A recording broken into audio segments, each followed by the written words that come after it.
in the slides.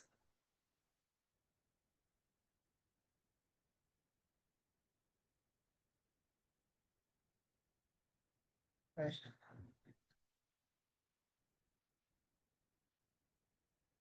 Then you have the slides up. Yeah, I can see the slides.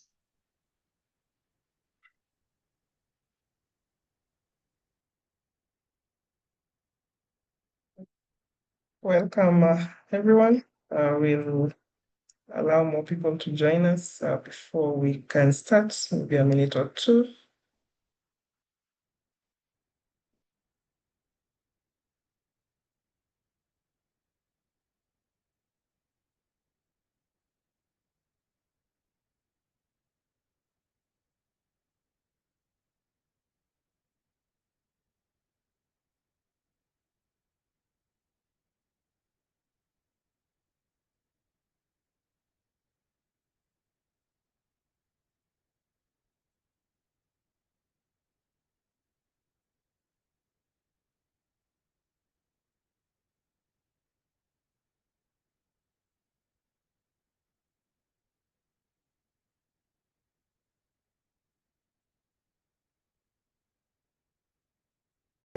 Keeping.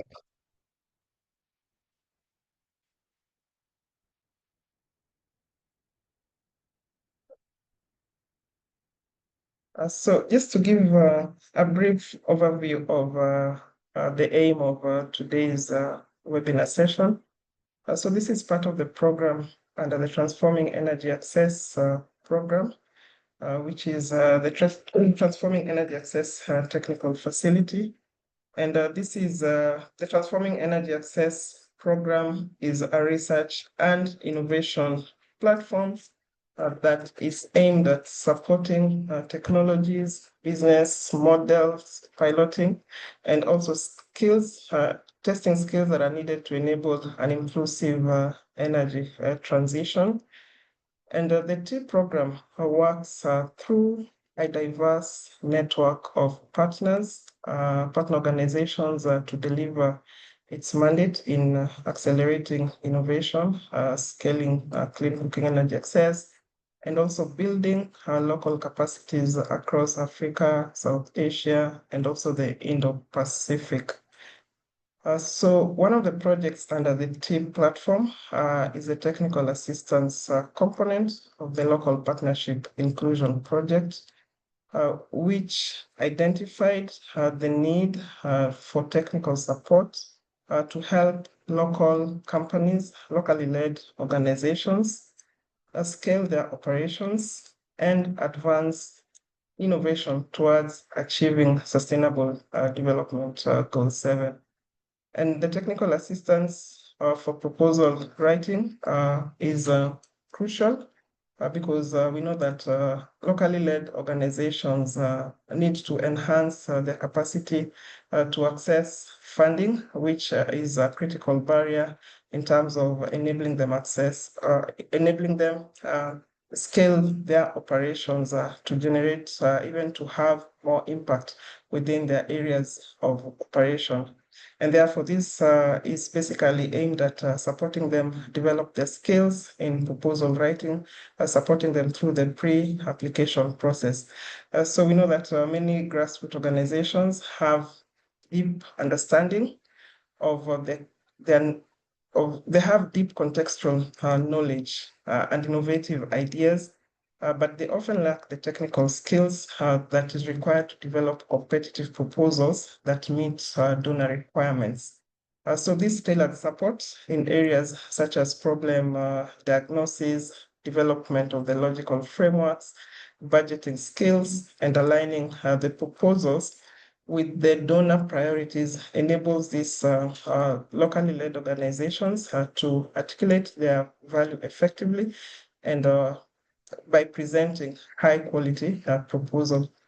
This does not only improve their chances of securing funding, but also promotes greater equity in development by ensuring that local actors who are closest to where the challenges of energy access is often faced can drive and lead sustainable solutions. And on this backdrop, ED Advisory, which is a Pan-African consulting firm offering technical, analytical, and advisory services in energy, climate change, and water and sanitation, was tasked with a mandate to manage the T Technical Assistance Facility. The aim of this facility is to strengthen the capacity of local partners to write high-quality proposals, enhancing their chances of accessing grants, which come through the T program or even beyond the program.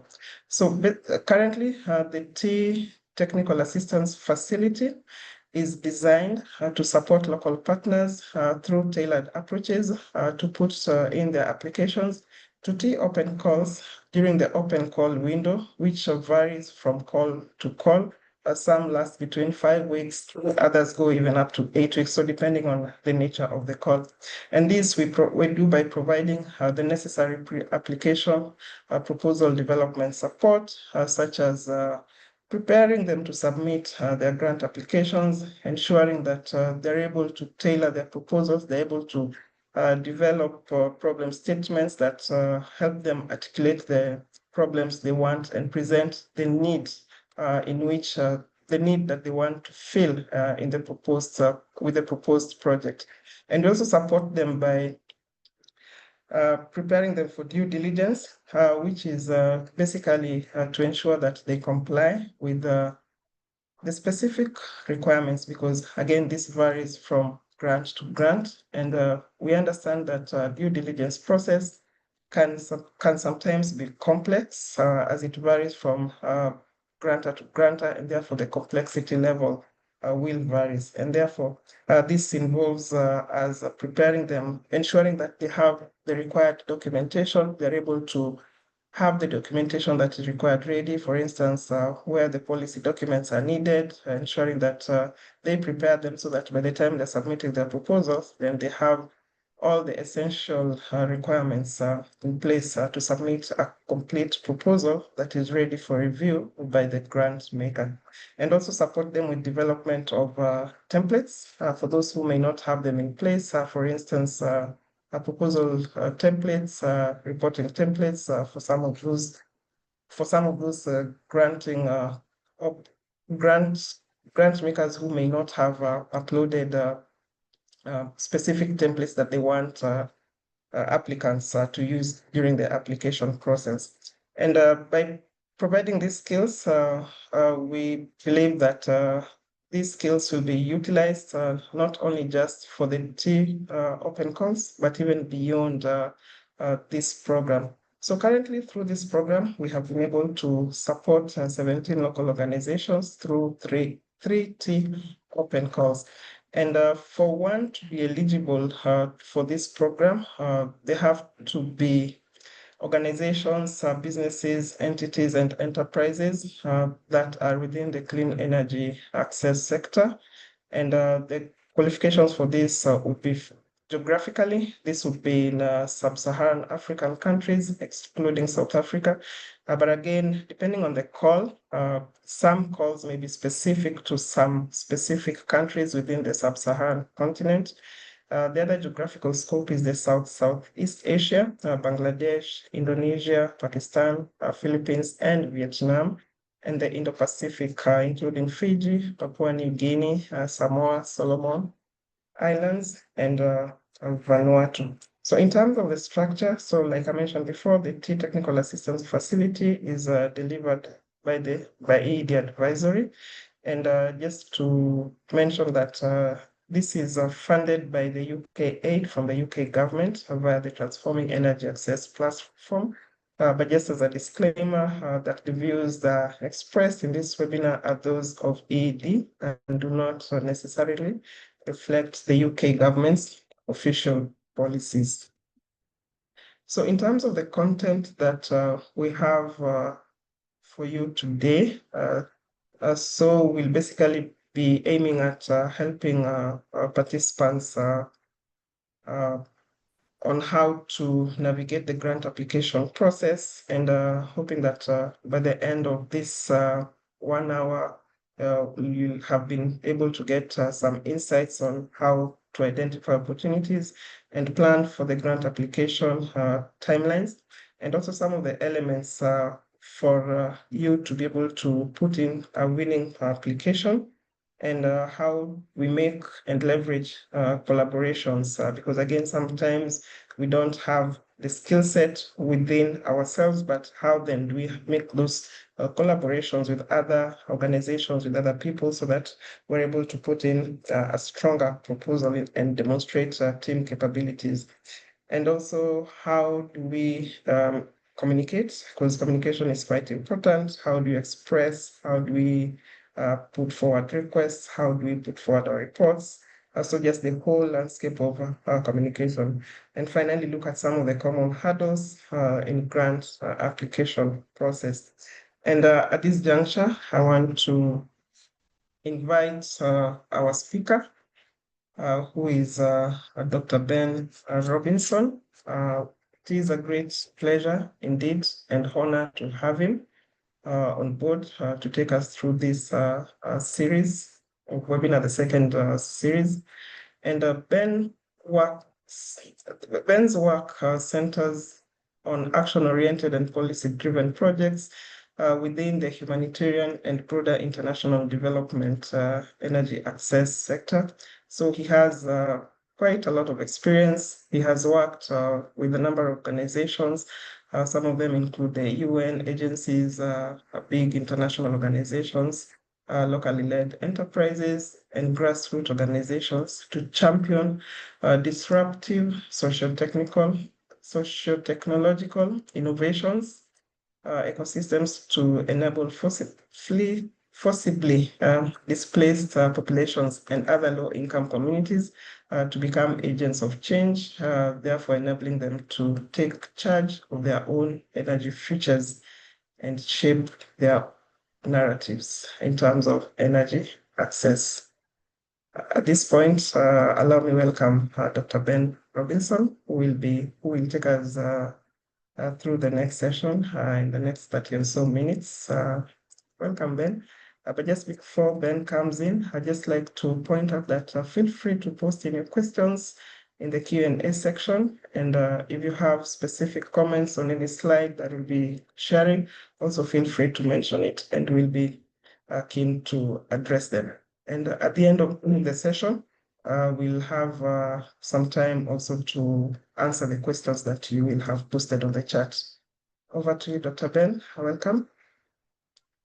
Thanks, Abigail. Thank you for the kind introduction and warm welcome, as always. Hi, everyone. My name is Ben, and I'm a technical associate at EED supporting this program and a number of others.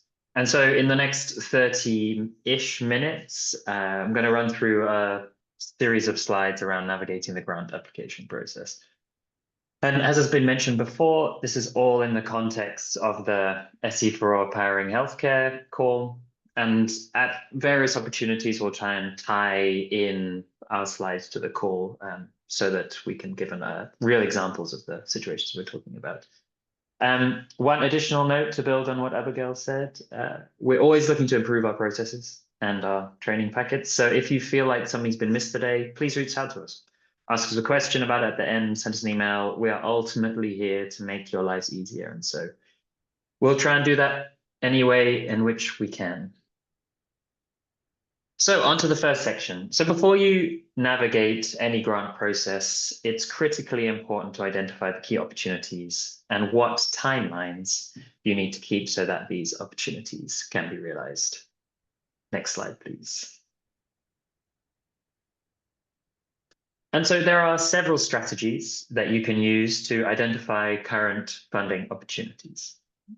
However, before diving into the hundreds or potentially thousands of available opportunities across various sectors, organizations, country contexts, etc., it's essential to clearly define your project goals, objectives, and impact measures.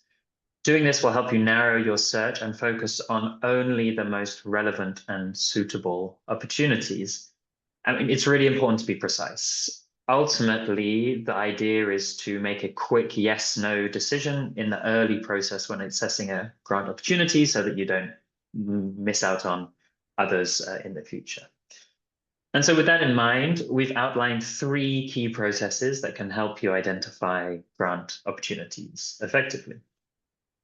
So first, leverage online databases and platforms. These platforms helpfully aggregate and categorize grants from a wide range of sources, making it easier to align them with your specific project goals and objectives. There are several free databases available.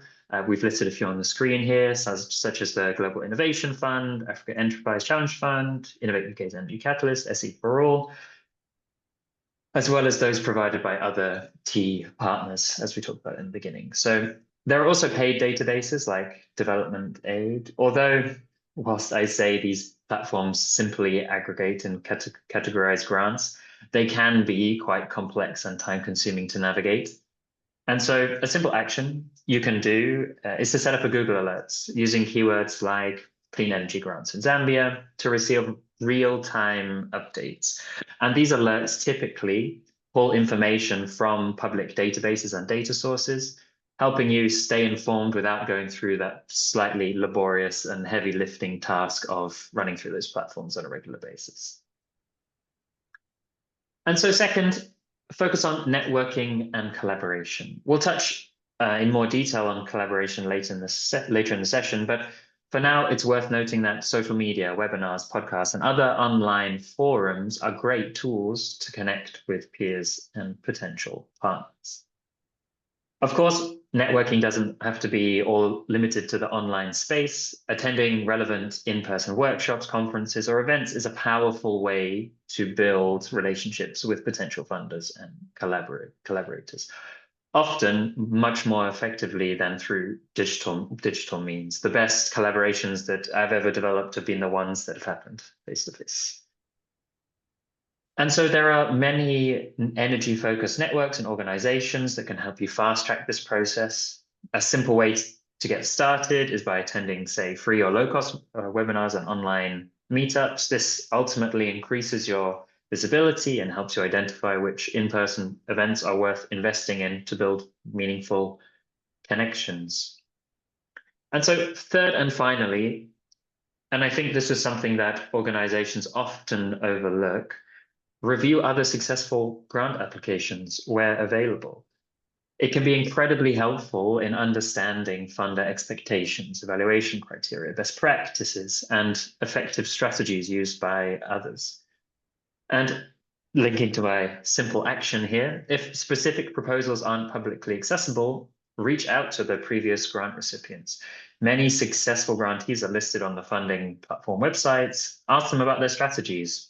And this is not only good for identifying successful ways to attract grant funding, but also for building collaborations and ultimately turning those opportunities into secured funding.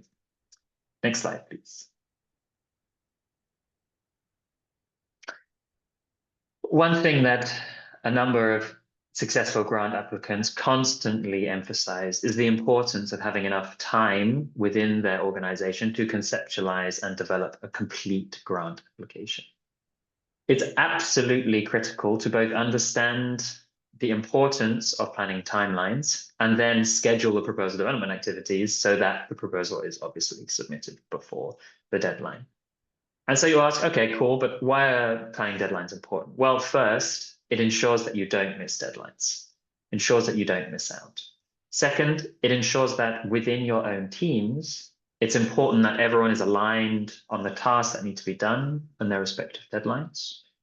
Third, in this list on the left-hand side of the page, it's important within this process to estimate the time each task will take so that you can set a realistic timeline. And the last one on the list, too often we underestimate the time required to develop these proposals, which can lead to missed opportunities.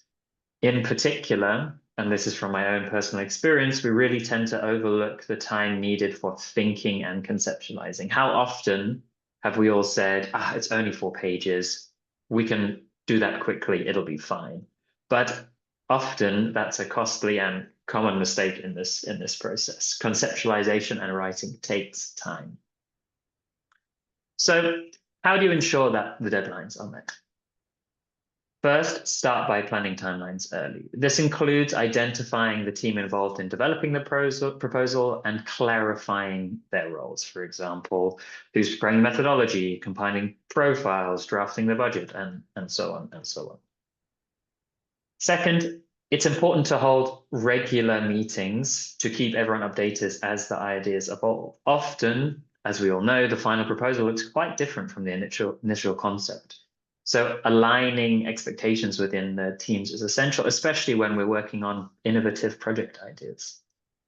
And finally, set internal deadlines or backstops to ensure that you don't miss the funder's external deadline. I recently worked with an organization who set up an internal review panel 1 week before the funder's deadline to ensure how they could maximize their proposals and maximize their opportunity to generate funding. Next slide, please.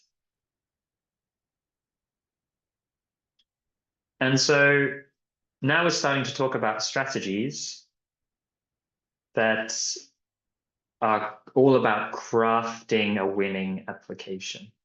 And so effective time planning, definitely one of those strategies. But another one is ensuring that your organization has a clear brand, mission, and presence. And so both online and within the countries you operate, that's important. And so we've identified 4 essential elements for effectively communicating about your organization. So first, 1, have a well-designed website. Your website and online social presence in general should clearly highlight your focus area, your team, your impact, your geographical coverage, and the sectors that you work in. This is the platform where potential grantors can review your organization and assess whether your goals align with theirs. But it's important to note that it's not just about having a presence, it's about creating and documenting your presence online to show people that you are regularly engaged with your sector, showing donors that you understand what is going on and you're interacting with other key players in that space. Second, don't underestimate the power of a good business card. These are very simple yet effective tools to share with potential partners and funders during in-person networking events. How often have we returned from an event thinking, oh, this was a really great organization, we have a really good opportunity to collaborate. I can't remember the CEO's name and I don't have a direct follow-up. How am I going to get in touch with them? And so business cards are a really tangible way for people to remember and contact you later. Third, templates. Create templates for your grant processes. And so whilst every grantor has slightly different requirements, many follow broadly similar formats.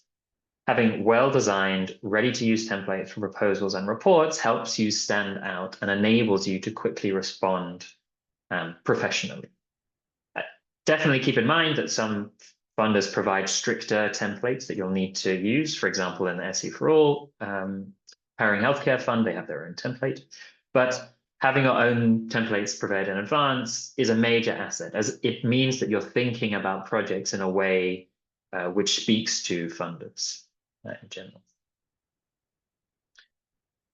And so finally, and this is a simple one, but a good one. So make sure your contact information is up to date on your website, your organizational profile, your LinkedIn, your business cards, all of them. And this should include where you're working, not just the location of your offices, but where your programs are actively running. It should include phone numbers, email addresses, and consider multiple other channels. Different cultures prefer different modes of communications. I've worked with people who like email, some like phone calls, some like LinkedIn, some like WhatsApp. Other ones like Facebook. Offering multiple contact options strengthens your organizational visibility and approachability. Next slide, please. So building on the importance of a strong organizational brand, it's also essential to focus on what we call the 4 Cs.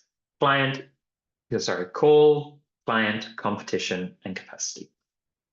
So let's start with core. As we discussed earlier when we were identifying effective opportunities, you need to ensure that your proposed project's goals, objectives, impacts, and outcomes are clearly aligned with the goals of the funding core. Understanding that alignment is the first step towards submitting a compelling proposal. Next is client. The grant seeker must ensure that the proposed project aligns with the short and mid-term goals, interests, objectives, and priorities of the grant-making organization. For example, in the Powering Healthcare Core, this means focusing on solutions that address sustainability, data, research, and innovative financing models that can help catalyze investment in and ensure the long-term sustainability of health facility electrification efforts. They've also outlined short, middle, and long-term outcomes that they're interested in and defined impacts. As with any grant opportunity, it's critical that, and we talked a lot about this on Wednesday, that the strategic objectives of the grant seeker align with those of the funder. And we also talked about strategies on Wednesday. So this could be through shared key performance indicators, common goals, impacts, or similar approaches, etc. The third C is competition. So to compete effectively, your proposal must demonstrate both uniqueness and measurable impact when compared to your competition. That involves understanding what even are the innovative ideas your organization brings to the table. Specifically, again, talking about powering healthcare. What are the new approaches that you could offer that accelerate electrification of healthcare facilities? These grant processes are highly competitive, and your proposal must meet or exceed the quality standards expected by the fund. Later, we'll talk about how you can collaborate with your competition, because collaboration is the best way to build your network. But that requires a really strong understanding of the ecosystem and the partners that you're operating with. And so finally, the fourth C is capacity. So the grant seeker must demonstrate sufficient technical and financial capacity to successfully implement the proposed project. Importantly, this capacity should go beyond the life of the grant. How will a funder's investment unlock long-term growth or scalability within your organization or within the sector you're working within? Too often, and again, this was a theme on Wednesday, grants are seen as one-off funding opportunities, but in reality, they are catalytic. They're intended to generate impact that continues well beyond the lifespan of that funding cycle. Slide, please. So, like I mentioned before, collaboration is a key component of grant writing, especially if you're engaging in an emerging sector or you're a new player in that sector. You can collaborate to increase your chances of project success. Collaboration, I would choose collaboration over competition every time. Next slide, please. So collaboration is essential, and it happens on multiple levels.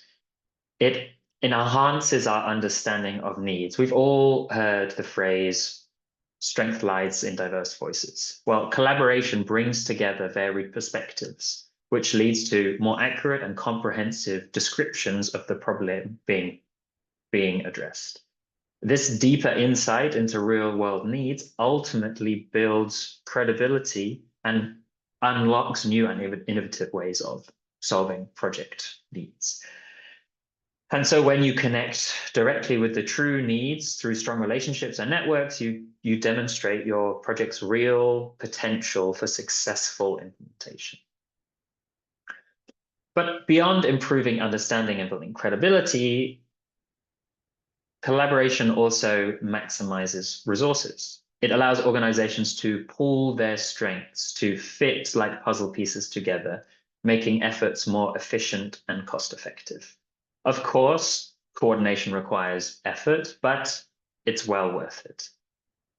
And as I mentioned earlier, ultimately collaboration strengthens proposals by combining skills, experience, and knowledge. And this can lead to, as I also said earlier, more innovative solutions and create more compelling arguments for why your project should be funded. When you show that you understand your landscape and have identified the key strategic partners, you prove that you are well positioned to successfully implement the project. Next slide, please. And so what do I mean by collaboration? So there are a number of forms of collaboration, and these forms of collaboration can happen from the conceptualization of ideas all the way to the implementation of activities. These can be both collaborations within an organization, such as, say, technical teams working with financial teams, like it says on the slide there. But these can be, and more often they tend to be, external collaborations with associates or companies that can contribute additional skills and demonstrate complementary expertise. See the puzzle pieces fitting together there. And this ultimately supports collaboration towards achieving a common goal. Slide, please. But I hear you asking, how do I evaluate who the right collaborators are? Choosing the right partners is crucial. The right collaborators help build strong partnerships, enhance competitiveness and effectiveness in securing funding. But on the other hand, choosing the wrong collaborators can have the opposite effect. And so how do you ensure that you choose the right collaborators? So first, you need to understand the landscape that you operate, the landscape or the sector that you operate within. This means researching potential partners thoroughly. Look for organizations with a proven track record in areas relevant to your project. Review their past work, reports, and publications through, say, online sources, or indeed LinkedIn. By knowing your ecosystem or landscape or sector well, you should be able to quickly identify who are the key partners, the fast movers, the people who are winning funding in that space. However, identifying potential project partners is really just step one. It's equally as important to assess compatibility, making sure that your values, mission, project goals, team ethos align. Ultimately, compatibility comes down to building those trusted relationships. And these relationships can be based on past collaborations or developed through new projects, but trust remains the foundation of any successful partnership. I thought of 3 strategies that I use to build like working relationships in this way. The first one is around connecting with potential partners at events and networking forums, where you can have, say, face-to-face or virtual interactions, which can help create more personal connections and build those trusted relationships. The second one is that when you're communicating with organizations, it needs to be clear and concise. You need to clearly say who you are, why you're reaching out, and what you hope to explore together. Concise but engaging. We've all received long partnership emails where after the first paragraph, you think, what is this person asking? I don't understand. And that leads to my last point. You have to be open and offer value up front. So share useful insights, resources, or opportunities in your initial communications, and show that you're interested in a mutually beneficial relationship rather than one that just gives you what you need and nothing more. Next slide, please. And so what are some other effective collaboration strategies? First, a respect for diversity. It's critically important to value each collaborator's unique contribution to foster an inclusive environment. Earlier we talked about how diversity of voice is key to understanding real-world needs. Respecting diversity is the foundation that allows those varied perspectives to truly surface and to build those trusting relationships. And within that, and next on our list, clear communication is essential. Collaboration thrives on open, regular, and transparent communication, especially around the specific roles each partner plays and how these roles shape the project. Like, everyone needs to be on the same page to move forward effectively, like we said all the way back in the beginning of the slides. But without this clarity, conflicts happen. In fact, conflicts are inevitable in these complex projects. And so particularly in environments where we're innovating, we're pushing the boundaries, the conflicts happen. So having strategies for resolving disagreements constructively is vital. Conflict resolution skills they're not also just for internal team dynamics when you're writing proposals. They can also be used when navigating challenges with funders or external stakeholders. And again, I put together a little bit of a list of what some of those strategies might look like. So we're talking about things like active listening. So when disagreements arise, encourage all parties to listen carefully to each other's perspectives without interrupting. We're talking about the use of I statements. So encouraging team members to express their own concerns rather than, say, blaming others. We're also talking about focusing on interests, not positions. So instead of getting lost in the hierarchy of this is your role, this is my role, I'm not going to do that thing, it's all about guiding teams to explore underlying needs and interests, instead of those fixed positions. And that builds to ultimately finding common ground, right? Highlighting shared goals to build cooperation. Ultimately, everyone wants the proposal, this process to succeed, and so you need to find a way built on that common ground. And finally, if these things aren't really working for you, there is also the option of mediation by a neutral party. So if conflicts escalate, you can bring in someone independent to provide a clear position. But if you do mitigate your conflicts, it's important to also set clear agreements and follow up on these conflicts to ensure they don't happen again. So summarize agreed actions, assign responsibilities, etc. And if one of those strategies works better than the rest, potentially establish a conflict resolution protocol, create a step-by-step process for working these out in the future based on your previous experience. And so when conflicts are managed well, collaboration leads to better coordination with clearly defined deadlines and responsibilities, and this creates a more efficient and harmonious process. Embracing these collaboration strategies in grant writing enables organizations to develop more comprehensive, more innovative, and more compelling proposals. Ultimately, the goal is to increase the chance of secured funding. Next slide, please. So I've already mentioned in passing effective communication and how that might be done with grantors or funders or donors. Now we're going to look at that in a little bit more detail. So with all the topics that we've discussed, we've distilled the key points into sort of clear actions and principles. Here we focus on 3 principles for effective communication with grantors. Be transparent, be proactive, and have integrity. And this means that if challenges arise, if unexpected circumstances occur, or your project needs to change, you must communicate these developments clearly and honestly with your donor. In most cases, these people the donors appreciate the openness and transparency. They understand the challenges that you face and respect you for being proactive and keeping them informed. Especially, like I've said today and I said on Wednesday as well, these are innovation projects. By their fundamental nature, they will evolve and change. And that's what's being funded, this pushing the boundaries of what we think is possible. And so to put these principles into practice, we suggest 3 specific actions. First, maintain communication channels.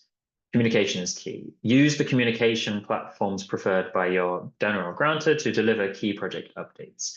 This includes adhering to deliverable timelines, knowing when to submit progress reports, aligning with their established processes. Second, be responsive. Respond promptly to requests for additional information or clarification. If challenges emerge, communicate them openly and in advance. Since, as I said, many of these funded activities are innovative, people expect there to be risks, and they value honest communication about those risks. You need to have, it also demonstrates that you have a detailed understanding of what the risks are in your project, which we talked about on Wednesday as well, and that also is good in terms of communicating them effectively. And finally, be professional. Use clear professional language in all communications, both written and verbal. Always address concerns respectfully.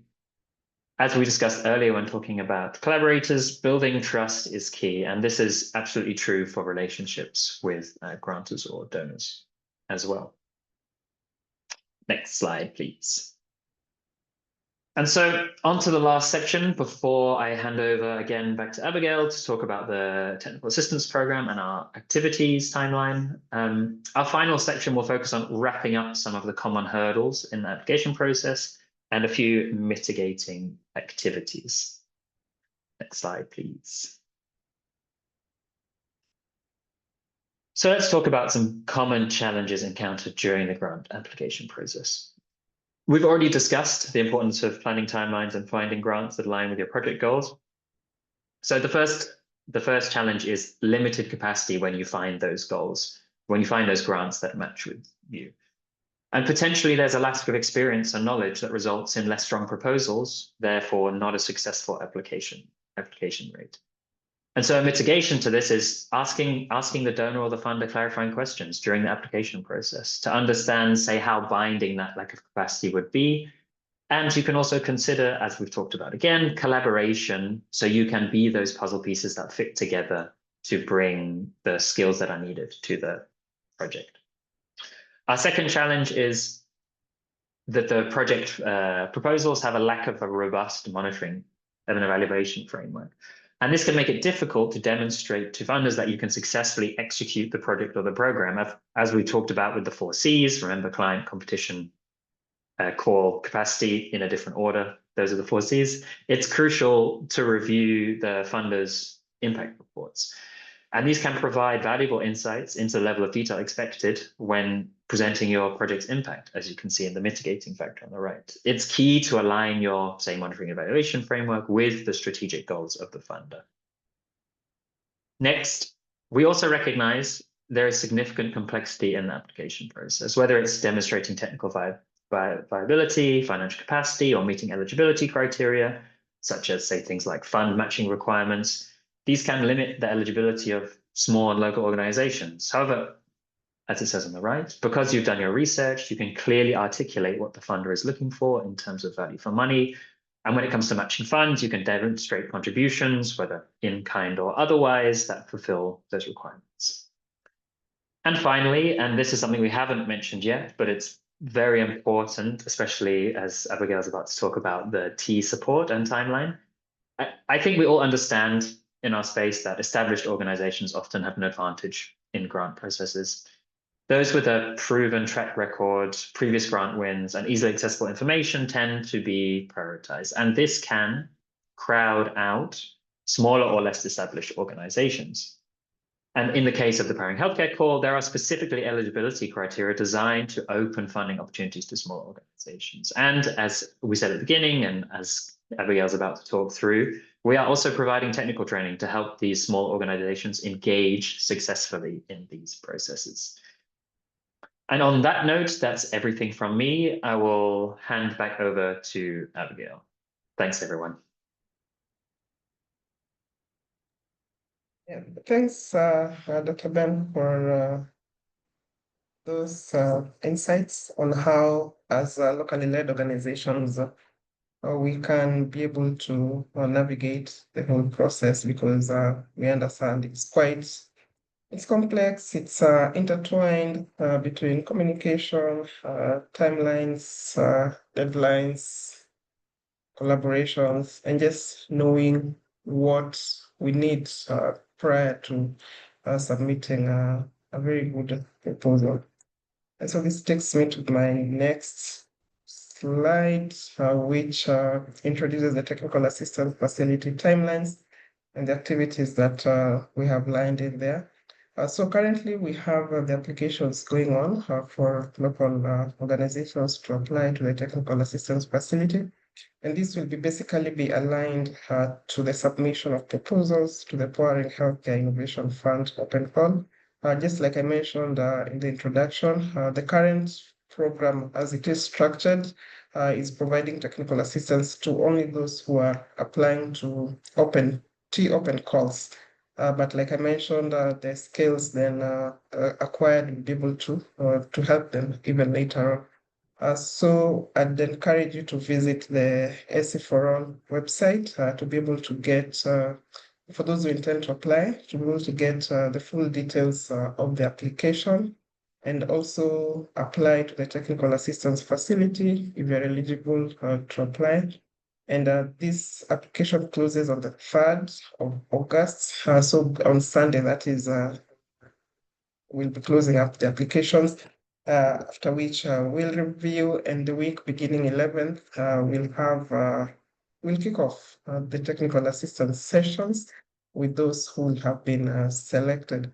And just to give you a teaser of what is expected in these sessions. So during these sessions, we have two structures where we have the modular sessions and also the follow-up sessions. So for the modular sessions, we'll cover things like understanding grant financing, budgeting, which is very, very critical and sometimes can be problematic, and also gender inclusion, social equity, understanding the review process, because again, you need to understand how these grant makers review our proposals, what matrices they look out for, so that you're able to place yourself in the reviewer's shoe, and it gives you that view and understanding of what the reviewer will be looking out for, and this essentially helps in improving the different sections of the proposal.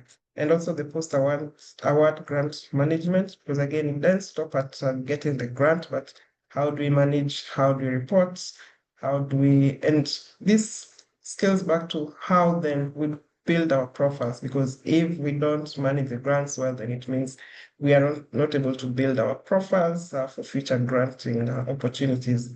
And so this will be happening between the 11th until the 8th, when they'll be submitting the proposals to the Powering Healthcare Innovation Fund Call, which closes on the 8th of September. And just to mention here that the process is quite independent.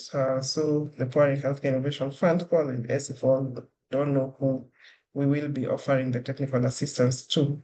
So it's a very independent process. They're very independent of each other.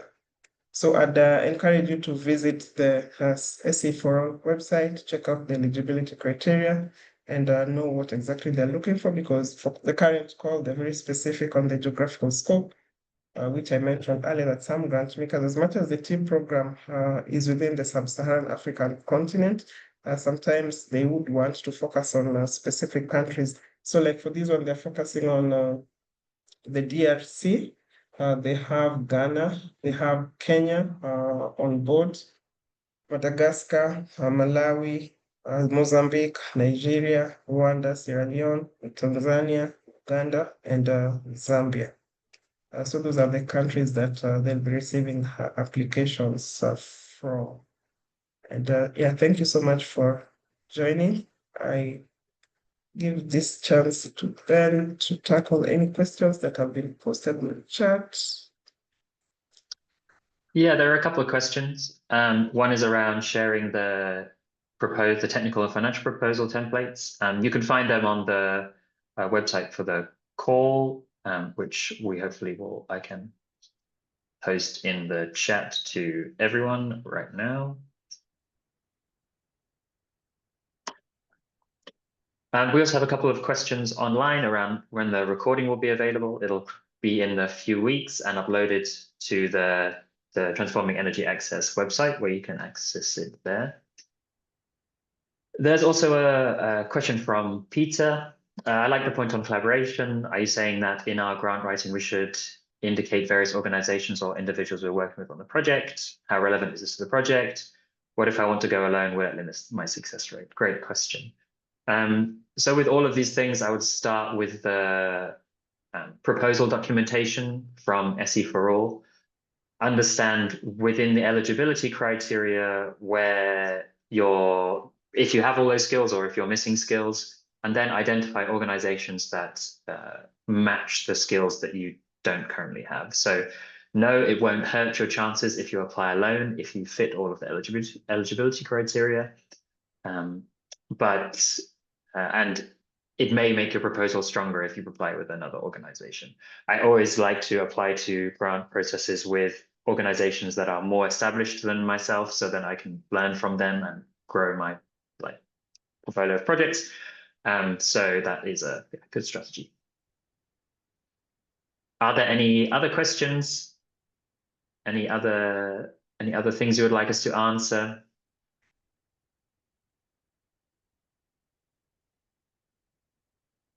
Most of the information you can find in the documents on the SE4 website. But are there, any other questions at this point? Abigail, do you have any initial thoughts on the content whilst we're waiting for questions? Anything that popped up in your mind? And maybe just to build up on the question that has been asked about collaboration.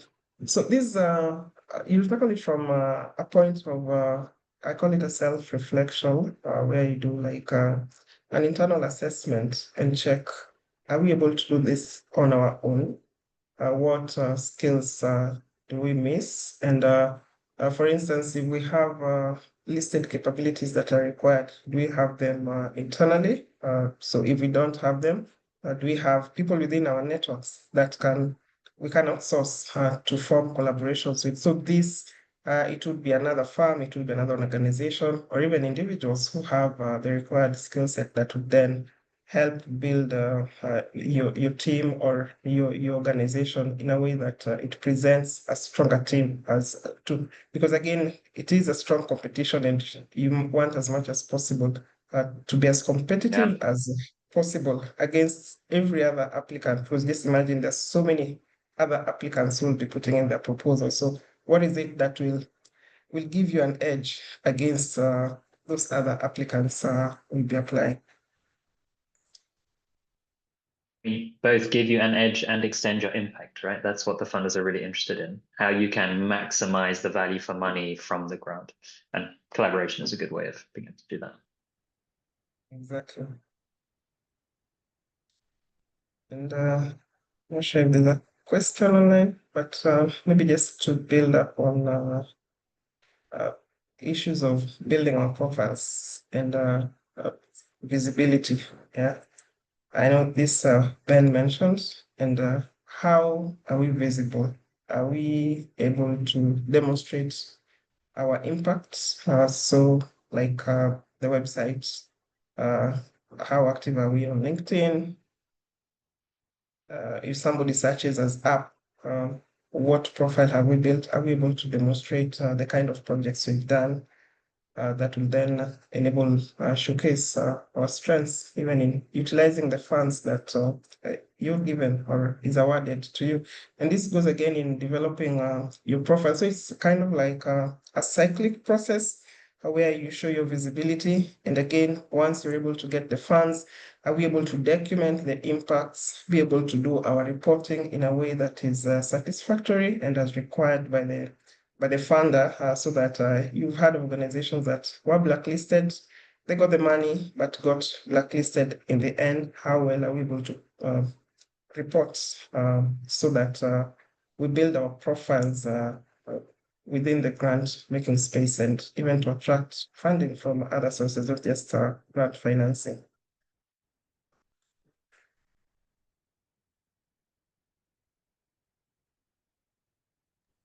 It seems like there are no other questions. Yeah. So, okay. We will share the slides. This will be put up on the recording. This will be put up on the team website. Maybe from next week, it should be updated on the team website. So you could always visit and check and listen to the recording and continue to get additional insights and remind ourselves of the insights that have been shared here.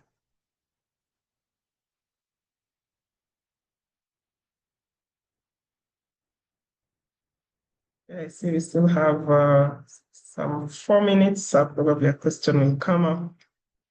And I want to close out on anyone who may have a question.